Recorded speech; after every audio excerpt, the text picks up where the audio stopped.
Can coloring books unlock relaxation and creativity? Dive into Mackenzie Bakewell's journey where we discover playfulness and curiosity's role in adulthood.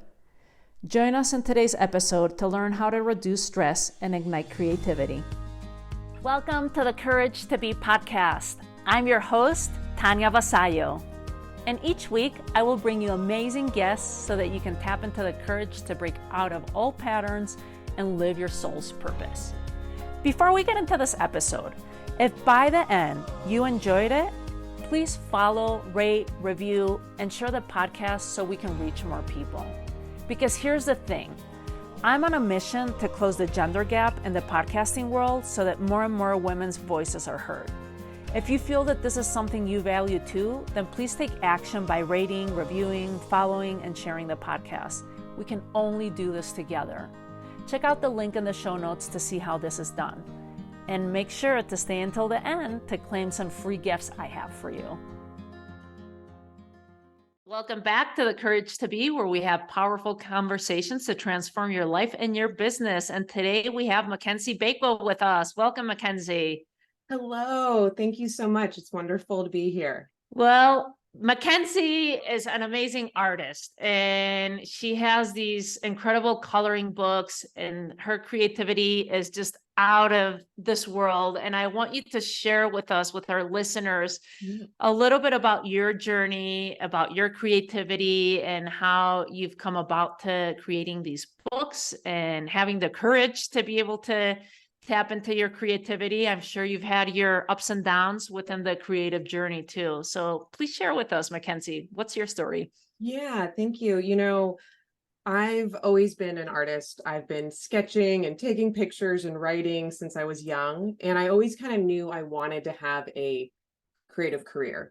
It just that was the path I always planned to go down. But actually making it happen is a whole different type of adventure. And I started out working as a freelance creative, helping people with all facets of the media for their business.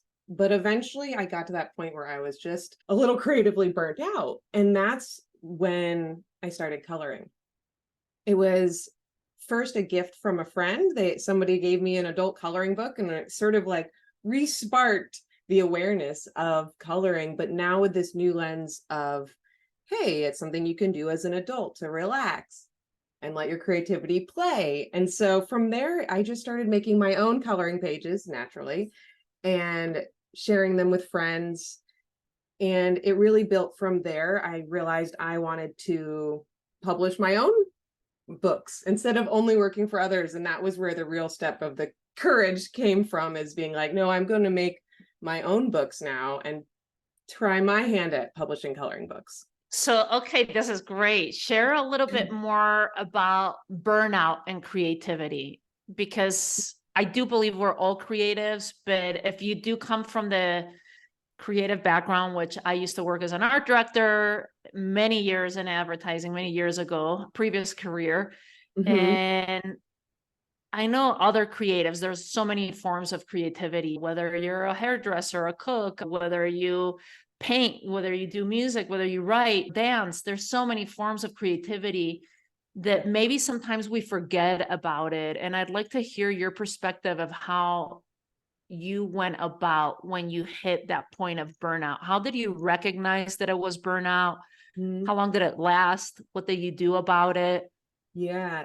I think the recognition of it probably came later, and looking back and being like, oh, that's where I was at. But at the time, it was just, I realized I was no longer making any art for myself, and I couldn't remember the last time I had. So all of my art was for client work, was for business, was for trying to make an income. And I kind of just felt creatively exhausted. And what was really powerful from my discovery of coloring and this new hobby was, it wasn't for someone else. It was creativity for me. And that really, by doing that, it helped heal the burnout, because I no longer was just depending on my creativity to help me make wonderful things for my clients, I was giving myself that time to refuel and allow my imagination to wander. And it really sparked this new awareness of and play in my art again, which really helped heal that burnout for me. And of course, there was many other changes along the way, but the role that coloring played was really powerful for me. Had you already been doing coloring in the past, or was this something new for you? Like, talk to us a little bit about that journey. Yeah, it was totally new. I mean, as a child, I colored all the time.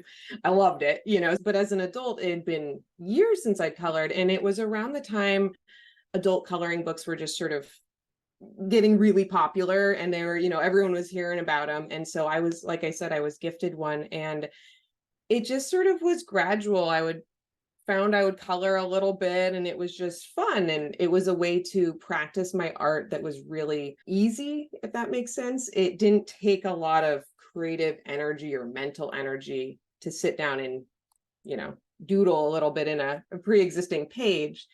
And that's when I started just realizing I was having fun with it. And it was like, oh my gosh, there's this way to make art. And what kind of sparked it into making my own rather than just coloring others was I shared some of my pages I'd made, just designs that I liked, with friends of mine. And one of my best friends, she was struggling with a lot of stress and anxiety, and she already did color. And she just loved the style that I had made because it had long flowing lines to follow. And she was like, wow, that was so relaxing. So that was like that little spark of that outside reason for me to be like, oh, if my friend says it's that relaxing, I should probably look into this more. And I kind of started researching it and having fun exploring, like, why is this good for you? And what did you discover when you started seeing, why is this good for you? Yeah. Well, I have since written a book, Coloring is Good for You, 13 Reasons to Color Daily, because there was a lot. But to sum it up, it's essentially there is an immense amount of research into the benefits of making art and even of looking at art. It lowers your blood pressure. It helps reduce stress and reduce anxiety and improve mood. And there's also all this research on the benefits of meditation and mindfulness and how that can also improve your ability to be present and improve relaxation and stress relief. And then I made the connection that what also people were saying is, of course, coloring is a form of making art, and also it's naturally meditative. So I kind of just started clumping all those benefits of making art and of meditation and realizing, oh, wow, you can tap into those with even as little as 5 minutes of coloring. So what are some of the other 13 benefits that we have there in the book? Can you share with us? Yeah, so so like I said before, it's the 13 reasons to color daily. And I'll read a couple of my favorites. So the first one is building a habit of relaxation. And this was really crucial for me because in that time of recognizing, oh, I'm creatively burnt out, I need to make some changes. Part of that was creating a place in my day for relaxing, not buzzing around with all the projects I had going. So that's the first one, a habit of relaxation. The second one is understanding color. As an artist, I actually, around the time I started coloring, I was wanting to improve my understanding of color theory and how to mix colors to create mood and emotion. And coloring can help you discover that and learn more. So that one is kind of that artistic side of it that I really love. And then the next couple are kind of blocked in a similar vein, but it's expressing gratitude, developing creativity, and exercising your imagination. So for me, I choose to use coloring as a time to improve how I'm feeling. And so I always link it with a moment of gratitude, even if it's just, hey, I'm really thankful I took this time to sit here and be still for a moment. It can be really simple. And in doing that and carving out the time to color with that positive intention for yourself, it can really help, as I found, build your ability to tap into your creative mind. Like you said, we're all creatives. We all have elements of being an artist in our life. And so it's just sort of that place to, it's like you tune your guitar before you go and play. You can use coloring to help tune your creativity and your imagination so you're ready for however it is you bring your creativity into your work and your life. Any other ones that you want Oh, to of share with course. us? Yeah, I can keep going. So if we keep going, so those we've gotten up to number 6. So number 7 is self-expression. I find that it's so valuable for me to have a place where it's just free creative expression. There's no worry. I don't have to worry about any other element other than just sort of having fun and experimenting and seeing what color I'm drawn to and practicing that process of taking something in your mind and creating something on paper. So that self-expression is a really nice benefit of it. And then the next 3 is clarity and focus, improving decision making, and what I like to call brain training. And those ones kind of clump into the category of taking that break. As we all know, we have so many notifications and mental stimulation. And so taking that time to pause and using coloring with this intention, it can really naturally, by drawing you into the present moment and reducing anxiety or stress, it helps improve mental clarity and the ability to stay focused. And in doing that, this was actually something I learned in my research, is that it can help alleviate decision fatigue, which I suffer from regularly. And so by doing this simple thing where you're choosing a color, you're making decisions, they're like these really simple decisions, it like refuels your mental energy. That's great. I've just recently started coloring with my daughter, and the excuse was a little bit to connect with her. And so we went to, this was before the summer, we got a coloring book, we got the markers. She then claimed the markers, which kind of upset me a little bit because I wanted the markers. Yeah. But I kind of felt like I was doing it for her. Mm-hmm. And then I started seeing the pleasure I was getting for myself too. Yeah. And so I love you sharing about this, Mackenzie. And just, I'd ask you, like, for those people that don't consider themselves creative, that are more left brain, that are always super busy, what would you suggest to them? Yeah. Because I consider myself 50-50, like 50% creative right brain and 50% left brain. Like I can swap from one side to another. It's not like my husband, for example, I feel like is like 95% creative. It doesn't mean that he doesn't use his left brain. He obviously does, but he is just, his creativity is just out of the stratosphere. He's constantly in that world. But so it's easier I think, for those that are artists, that are creatives, to tap into that. But what would you suggest, or what are some tips for those people that are more left brain oriented, or task, or that are thinking or rationalizing of how this can benefit them, because they could also be busy. It's like, well, I don't have time to color. Right. So what would be some of those suggestions? Because I know I was falling in that category. Yeah. But I'd be curious to hear your thoughts. Yeah. I think that there's a lot of people, and most people I talk to are kind of in that category. They're like, they think it would be good for their children. And that's an element where they're like, oh yeah, I see the benefit.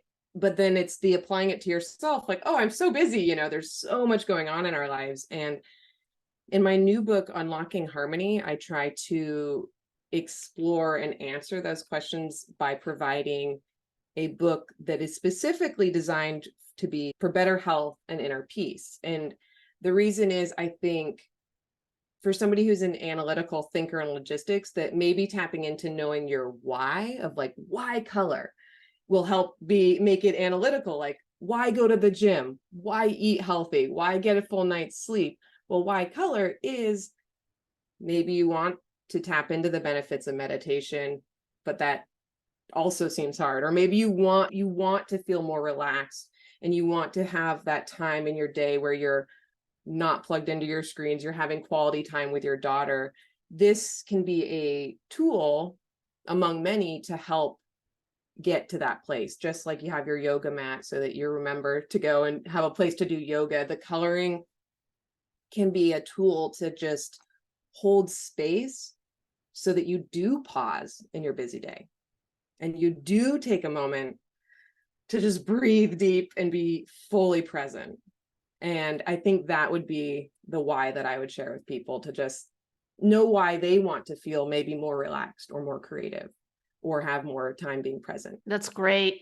Let's take it a step Yeah. further, for that rational mind. What kind of colors do we use? Where do we do it? Like, do we do it with pencils? Do we do it with markers? Because we start questioning, like, am I doing it right? When I Yes. know there's no right way of doing it, Yeah. but we might stop ourselves in that space of, well, I'm not doing this right. Like, this should feel a certain way, or maybe I don't have the right colors, or I don't know, like, do you do it with music? Do you do it without music? Do you do it by Right. yourself? Do you, like, what are some tips that you can give us? How do you do it? And maybe some suggestions or stories from other people. Like, do you do it in the morning? Like, I Right. guess the question is where, when, how, Yeah. why. Yeah. The why you The already what kind of yeah, answered. the why is you're choosing, better health, creativity, all that. But the rest of those are great questions, because that is what comes up. It's like, where does it fit in? And I know one of the things that I like to think about when building my own, the habit of coloring, is that concept of habit stacking. And so finding where, like you said, finding where in your day. For me, I like to have my coloring by my computer for sure, because I like to color before I start my creative work day. It's kind of like that warm up, before you log in and start accessing emails and getting into it.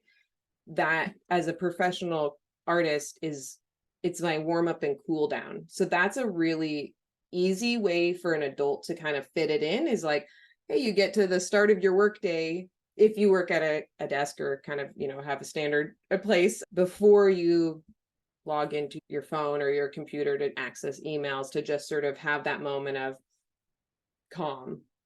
As far as, so then that kind of, the when in the day kind of can find your time of morning, noon, or night, I guess. I having it that spot where you can check in and see it, or even, bringing it with you. Like, I have coloring postcards that I like to just keep with me, so that if I'm out and about, rather than pulling out my phone to look and scroll while waiting somewhere, I sit and color for a few minutes. So it's kind of that, having it in a space that you see, that is in a time in your day where you want to be still and maybe a little reflective, and just have that little meditative moment.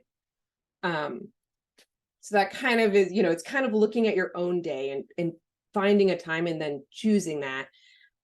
Finding a book you like is key. There's all sorts of art styles. Many artists now are making coloring books. So if you find an art style that you like, a theme, that's helpful, because you want to actually be drawn to the artwork and have it, entice your curiosity. And as far as the supplies, I recommend finding a collection that is just colors that you're really like, that have the classic Roy G. Biv. So I use, in my set, I have markers, pencils, and crayon. And I really like crayon because you kind of can't take yourself seriously when you're using crayon. And it really frees you, and it makes it more playful, and you can create beautiful art with it. So having that is really nice. And the markers are fantastic. There's many different brands depending on which ones you like. And of course, finding the direct colors that you think look pretty. But markers are nice because you can fill really a solid color easily. So if you're just wanting to fill in, they're very, thick, flat colors. And then having pencil too allows you to have it's just a nice free flowing kind of colors. You can blend and make gradients, and it's really forgiving, because you can kind of, if you go over the line a little bit, it's not that noticeable. So if I was, creating an at-home coloring kit, I would get a small set of each of those materials. So then when you sit down to color, you kind of have that room to play. You're not locked in. You can kind of experiment. And for myself, I also then have like a small travel set of just pencils with a few pens for when I want to keep it in my purse. That's great. Thank you for that. You're So welcome. we've figured out the how, the when, Yeah. I guess for each person, it'll be different, if they want to unwind at the end of the day or if they want to do it at the beginning of the day or at the end of the day. Let's talk a little bit about creativity. And because you mentioned before, for those that are creative already in their job, Mhm. the distinction of being creative and doing it as a business and using creativity for the love of the art, because you're just doing it for yourself. Can you talk a little bit about that and how that's played off in your journey? Yeah, definitely. I think, like you said, everyone is creative and everyone, I believe, is an artist, but it does take a whole different to another level, whether you're, as you mentioned before, whether you're a chef or a dancer, an illustrator and bookmaker, all these different types of things. I think for me, it's really recognizing that there's creativity in all facets of our life and that there is finding that healthy balance between the distinction of what is for work and what is for play, only in the sense of it's wonderful when you're like, hey, I love what I do, which I do, but there's also a lot of hard elements in the creative process. It can take a lot of literal elbow grease to illustrate a book and to take the time to build websites and do all these amazing types of things that people make with their art. And so recognizing that you can be creative and sometimes it's just the spark of an inspiration for that first idea that is really that sort of the magic of creativity, and then it takes you showing up consistently, setting goals, and as I've learned from you, the getting out of your comfort zone, really pushing yourself to take that inspired action. I really see that as an embodiment of the creative process, where it's you set a goal of like, I want to make this painting or I want to make this book, and then you simply show up and keep working on it. And for me, by having the time in my day where I bring out my coloring book, often I'll bring my sketchbook or my journal too, because once I start coloring, it draws me into that sort of the natural creative flow state where you're not worried about deadlines and billable hours and logistics. You're just making art. And from there, it really opens me up for, oh, that's how I need to say it to make that part of the book flow perfectly. Or that's the end design that I want to make. And then you can set about going and putting in the hard work. So it's really by finding that time for your creative, to be creative in a playful way, I think can help for anyone who is using their mind creatively in their career. Yeah, this is important. I hear you say the word playful, and I wanted to talk about that. I think it's such an important subject that that's been beaten out of us as we've gotten older. Mhm. So talk to us about the importance of play as adults. Yeah. Yeah, it's funny that brought back a memory of when I had a pop-up shop at the Portland Saturday Market here in Oregon, and people were just like, "Oh man, you must be having so much fun. You just make coloring books." Like it was just to them, they're like, "You must be just this laughing, joyful person all the time running around with crayons." Like that's how they perceived it. And on one hand, I was like, I really like that that's how they perceive what I'm doing and what my life might be like. It just sounded like so much fun for how they saw it. And of course, we all know it's a lot of work. And even when you're in a lot of courage to put your stuff, your original art out there. And, but it really did remind me that it is important to be playful. And I think a lot of artists and creators and people in general, it's easy to start taking yourself really seriously. And like I said about coloring with crayons, that was another time when I was like, I couldn't take myself too seriously because, as that person said, I'm sitting here coloring with crayons, and embracing that it can be playful and funny and enjoyable, even if a lot of things in life are feeling really hard or like there's a lot of work that you're having to do.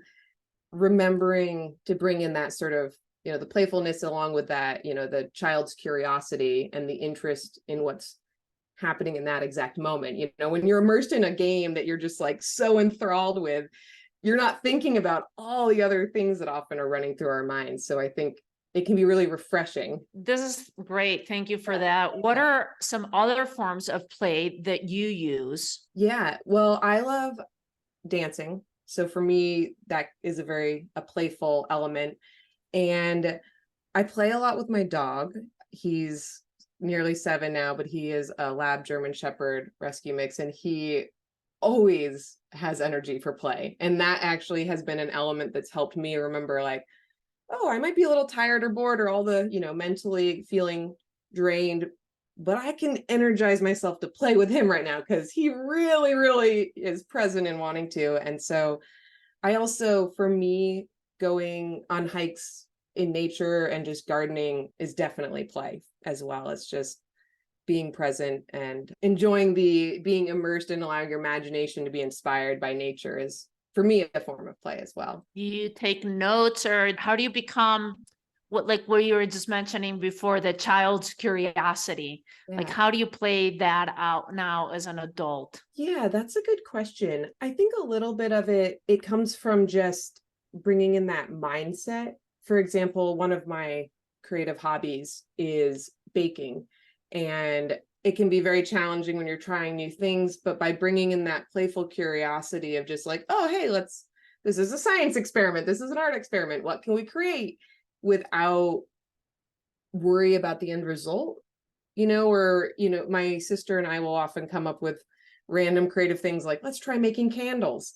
And that's kind of a fun adult way to have play of like, let's try this. Like, hey, we saw someone on YouTube do it. Can we do it? Like, and just sort of enjoy finding ways to have a hobby that is, or do an activity that is just, pushes your brain a little bit, like, oh, I gotta do some math or some calculations, but it's in an enjoyable situation where you're just doing it for the experience itself. Yes, I feel like sometimes we've just kind of abandoned that. Like, we've just, as adults, you become so serious. I mean, I know I suffer from this, at certain moments, and I need my husband or my daughter that are much more creative and playful in that sense to bring it out of me. So do you feel that, I know that you were homeschooled growing up, that you might have tapped in more into your curiosity and your playfulness because of that, or are they two separate things? Can you tell us a little bit about, like, until what age were you Yeah. homeschooled? Yeah, so I think for me personally, that 100% played a role because of the way that my mother homeschooled my sister and I. And so my mother she was a teacher, and she chose to homeschool us because she saw the holes in the public school system and decided, I'm going to try this. I didn't even know we could homeschool, but I'm going to do it. And she formed a homeschooling group that was based on the Waldorf curriculum. So it was very much nature-based, outdoor, curiosity driven. Of course, there was academic standards, but she homeschooled my sister, and I was homeschooled all the way up through 8th grade. And then I skipped 9th grade and did 3 years of public school. And it was just, my homeschooling time was incredibly valuable. It was very immersive learning. And as you said, it was curiosity driven. My mom is a naturalist and a very, very creative person. And she has an innate curiosity that she 100% instilled in my sister and I, and just teaching it and encouraging it of like, oh yeah, like, what would that do? What would this? She's always asking questions and sparking the ear to look in different ways. So her teachings and the homeschooling lifestyle definitely supported the ability to embrace that as an adult and have a little more of like, oh, I already know how to live this way. I just have to reactivate it now that I'm an adult. And that's an advantage for you, having been homeschooled, because like I said, I feel like this has just been beaten out of us, like we just become more serious. We get more into, like, there's this path you have to follow, you go into this structured school format. You're supposed to do it this way. But it sounds like you had all this freedom and that homeschooling up to 8th grade. What happened once you suddenly go into high school, into a public school out of all places? Because if you would have told me that you're transitioning into Waldorf, that's a little bit similar. How did that, like, what happened at that point? Was that hard? Was that easy? It was definitely hard. It was a choice that I made at that point. our homeschooling group, we had most people were, had graduated into college. Other people were going into public school or school. So we had kind of completed the intention of our parents. And so I decided I did, want to go into school, and just I hadn't thought about the why in a long time, but we just looked into options, and my mom and I were, she was helping me the whole way of navigating it, but we chose the local high school, and it was definitely overwhelming at first. I think having the two experiences though of this really quality homeschooling community and experience with several years of public school, it has really given me a wide perspective on the ranges of education. And there's certainly, I enjoyed elements of my public school experience. I was on the dance team and enjoyed a lot of the different elements around there, and taking language classes just in that immersive experience. But it was really challenging having the forced sitting still in a chair all day and leaving for school in the dark and coming home in the dark. It was a wild experience of just having such little, personal time after starting public school. Yeah, I find this fascinating. We had to homeschool my daughter for 14 months when COVID happened. Mhm. So I wonder if the perspectives are different, if children or now adults that have grown up homeschool versus having to have like this more rigid approach of academics and check, from this time to this time, you have to sit in the chair, you have to do, because I do believe we learn differently, So what would be some tips that you would have for adults that we haven't had the opportunity like you did? I wish I would have been homeschooled, to encourage us to be more playful, to be more curious, because we've been learning and being this way since a very young age, since we were like 5 or 6. Right. Yeah. I think a big piece would just be that first, set the intention and, go to the analytic side of like, really get clear on why you do want to have more of that curious energy, and recognizing that it's kind of a mindset and a perspective of like enjoying the present moment as much as you can, and being really, attentive, using all your senses, like, what is that? And just allowing yourself to kind of breathe and uplift into it. But as far as a way to actually help promote that sort of mindset, I would say the thing that I did when I was kind of really shifting my gears and changing a lot of my habits was I decided in the evening at a certain time I would turn off all my tech and all my phone, everything, and to help transition to then not be like, oh, I want to turn on a TV or do all this stuff. I would start by, of course, of coloring, and choosing to have it be like, oh no, this is my time to just let all the stress of the day flow onto this coloring page, so that then I can have that rest of my evening enjoying quality time, and having kind of like giving yourself that place to decompress from the stress, to complete the stress cycle.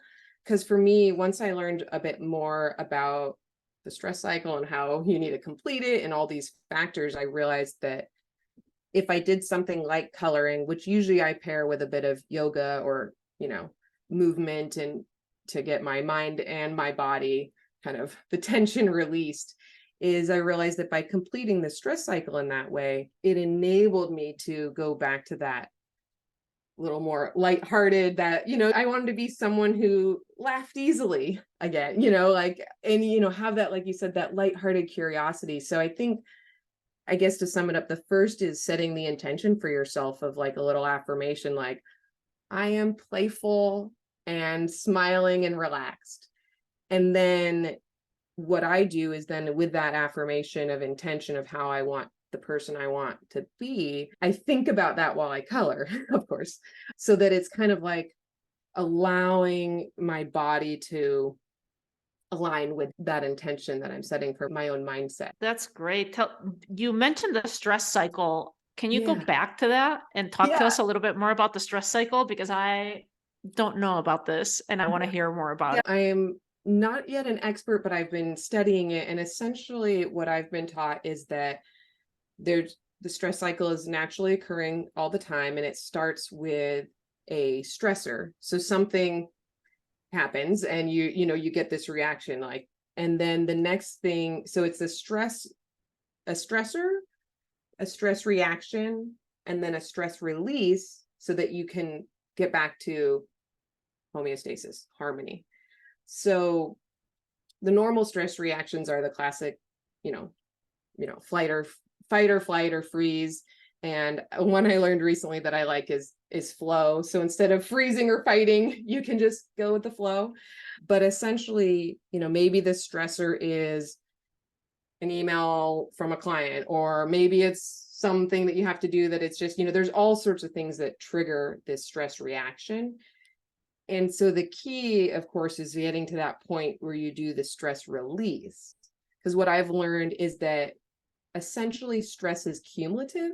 So if you don't finish the stress cycle by releasing it, you just start getting this heavier and heavier, more and more stress that impacts your body, but it's so subtle, you might not realize it until you're having creative burnout, or you're, getting angry at somebody that you're like, I didn't mean to do that, or all the ways that we kind of react. And so by completing the stress cycle, maybe it's like in the moment you just take 5 deep breaths and that releases it. Maybe it's once a week you go to the spa. There's a lot of ways to build in completing the stress cycle into your daily life so that you consciously complete it and release stress with, the best of your abilities. That is awesome. Thank you for sharing that, because I feel like I'm good at finding ways to be self-expressive, but I don't know where I'd rate myself with the stress reaction, because I feel like I have not been completing those cycles. It's just, I keep carrying them, and I'm sure I'm not alone. I'm sure many other people that are listening, and it might be a great way of, a practice at the end of the day of just like, okay, what were my stressors today? And how can I let go of them? Is it with a coloring? Is it with meditation? Is it with journaling? Is it with dance? Is it with cooking? Like, how do we release that stress? And obviously coloring is one way, but any other thoughts of other ways that you could release that stress? Yeah, one thing I'll share, as well as in my new book that I've just finished, I share a mindful coloring exercise that is essentially trying to articulate how I use coloring to release the stress cycle and get these benefits. But in addition to coloring, I would say spending time in nature where you can be, your back against a tree, your feet in the dirt, those really like peaceful times where you can be completely calm. And that's a really, really big way for me. Deep, full body breathing. That's nice because you can do it anytime, anywhere, even if it's like, okay, I have 2 minutes. I can just breathe deeply and, try and let it out. But what I've found, and again, this is something that I've learned through coloring, but I use other ways, is I breathe deeply and look within, and then I find where the tension is held most strongly in my body. So a lot of times for me, it's between my shoulder blades or on my shoulders. And then what I do is I look, okay, what chakra color energy is that associated with? Because we have those colors that are commonly associated with each chakra. And so, for example, around the shoulders, that's kind of the chest area. So that's green. So therefore, it starts by cueing my mind to think about my stress in a different way, by thinking, oh, I have a lot of heavy green energy. Feels a little better than just I'm really tired or stressed or something. It allows me to start to release it. And then if I usually use that color with my coloring page, but you can also, wear the color, be in a room or a space with the color. There's a lot of ways to tap into color energy. But essentially, that looking within, identifying where the tension or the stress might be, and then consciously releasing it through, your deep breath, your coloring. Maybe you're just sort of thinking about that color as you dance. and then taking a moment to express gratitude, to shift your mindset from stress to gratitude, to be really thankful and happy that you just took that time for yourself. You don't have to go into all the other, just being grateful. Like, I'm so grateful I just took that 5 minutes for me. And that's that, whether in that 5 minutes, you can kind of, hey, I love doing coloring, but it can be whatever that 5 minutes is, playing with your dog or your daughter, just looking out the window at the view. So there's a lot of little ways you can fill it in, but following that little intention of release. Yeah. Thank you for that. I'll start bringing that. I had never heard of that, of like associating it with the chakra colors. So Yeah. that's interesting. I'll start incorporating that too, Mackenzie. Thank you. Yeah, you're welcome. Where can people find you, Mackenzie, or where can we find some of your coloring books? Yes, you can go to journeyofcolors.com, and that has all of my coloring books. It has the new one that I've just completed, and it's where you can find all my work. Thank you for that. Thank you for your time, for sharing about your journey. And as we're wrapping up, I always like to ask, like, what's one piece of advice that you'd have for our listeners to live a life with more courage? That's a really good question. And I would say, have the courage to smile more easily and allow yourself to just embrace the adventure of life's journey. I love it. Smile more easily for all of us, smiling right now if you're watching this on YouTube. Thanks for your time, Mackenzie. Thanks for being with us. I really appreciate it. It's been really a pleasure. Thank you. I am so grateful that you joined me today. If you enjoyed it, there's one thing I'd like you to do. Click on the follow button so you don't miss a single episode. Leave me a rating and a review, and please share. As my way to thank you, email us a screen grab of your review at the email in the show notes, and we will send you a free Crafting Your Future guided visualization, which is so simple to do with outstanding results. It will empower you and give you the confidence to attract and create the life you've always desired. See you in our next episode.